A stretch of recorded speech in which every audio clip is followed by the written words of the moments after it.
Julius Caesar's life began on July 12th or 13th in 100 BCE, in a Rome already rising toward empire, yet still trapped in the chaos and corruption of a crumbling republic. Born into the ancient but politically weakened Iuli family, Caesar grew up with the belief that greatness was his inheritance, a belief strengthened by his mother Aurelia, a woman known for her discipline, intelligence, and unwavering ambition for her son. As a boy, Caesar watched the political turbulence of Rome, the rivalries of generals, the bribery of senators, and the cries of the poor absorbing the lesson that power was never simply handed to anyone, it had to be taken. At 16, he became the head of his household after his father's sudden death, a moment forcing him into adulthood far earlier than he expected. At 17, he defied the dictator Sulla by refusing to divorce his wife Cornelia, a bold act that nearly cost him his life, and Sulla's grudging pardon came with a famous warning. In that boy, there are many Mariuses. Caesar fled Rome and joined the army, distinguishing himself with courage so extraordinary that his soldiers once carried him on their shoulders after a heroic rescue in battle.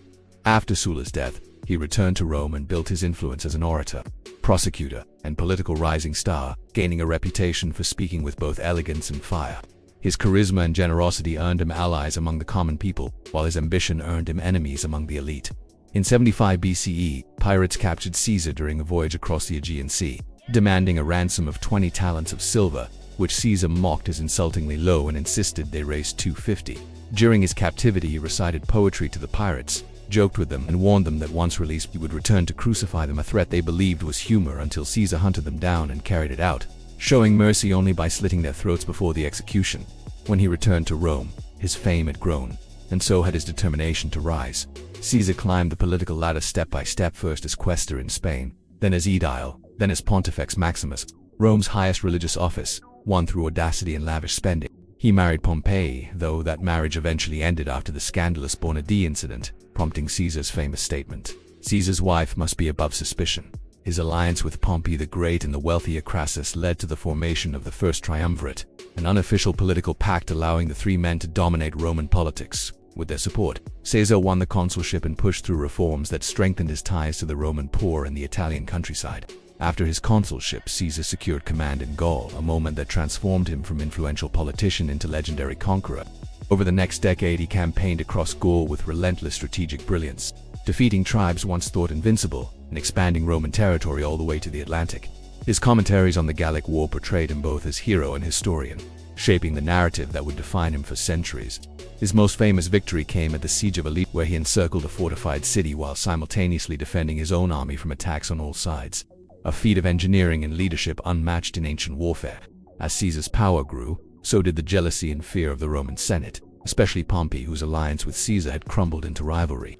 When the Senate ordered Caesar to relinquish his command and return to Rome as a private citizen, he faced a choice: surrender everything he had built or risk civil war. On January 10, 49 BCE, Caesar crossed the Rubicon River with a single legion, declaring, "The die is cast," a moment that sealed Rome's fate. His advance sent Pompey fleeing to Greece, and after a series of campaigns across Europe and Africa, Caesar emerged victorious, defeating Pompey's forces and later pursuing Pompey to Egypt, where he arrived only to learn Pompey had already been murdered.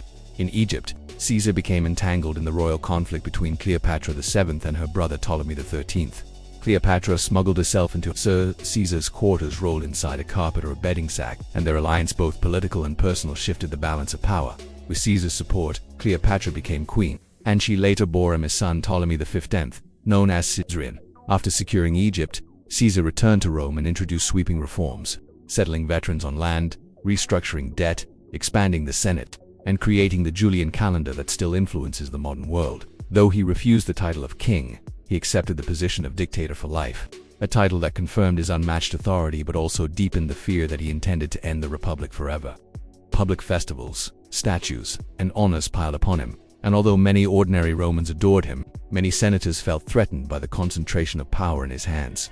A conspiracy formed among senators who believed they acted to save the republic, led by men such as Brutus, Cassius, and others once favored by Caesar himself. On the Ides of March 44 BCE, Caesar walked into the theater of Pompey for a Senate meeting, unaware or perhaps resigned to the storm gathering around him. As he took his seat, the conspirators surrounded him under the pretense of presenting a petition, and in a sudden coordinated attack, they stabbed him 23 times.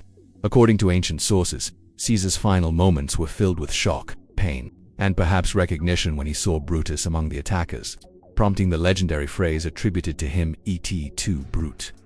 Though some historians consider it poetic myth, the sentiment captures the tragedy of his betrayal. His death did not save the Republic.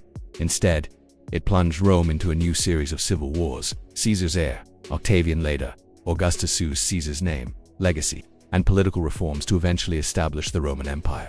In this sense, Julius Caesar's life changed the course of Western history forever. The Republic died with him, and the empire that followed carried his name, Caesar, a title that became synonymous with emperor from Rome to Russia.